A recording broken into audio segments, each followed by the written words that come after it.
ಅಕ್ರಮವಾಗಿ ಸಂಗ್ರಹಿಸಿದ್ದ ಗೋದಾಮಿನಲ್ಲಿ 8ಕ್ಕೂ ಹೆಚ್ಚು ಗ್ಯಾಸ್ ಸಿಲಿಂಡರ್ಗಳು ಸ್ಫೋಟಗೊಂಡಿರುವ ಘಟನೆ ದಾವಣಗೆರೆ ಜಿಲ್ಲೆಯಲ್ಲಿ ನಡೆದಿದೆ.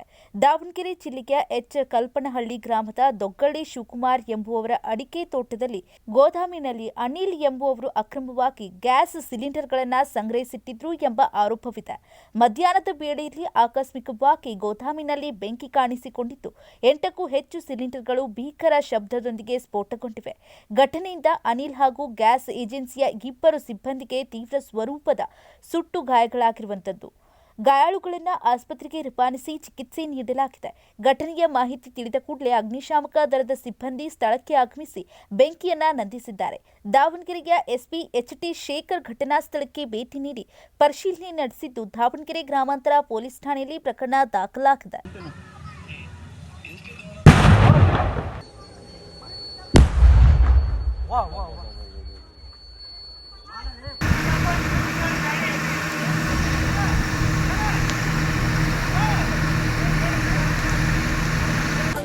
ನ್ಯೂಸ್ ಅಲರ್ಟ್ ನಿಮ್ಮಿಂದ ನಿಮಗಾಗಿ.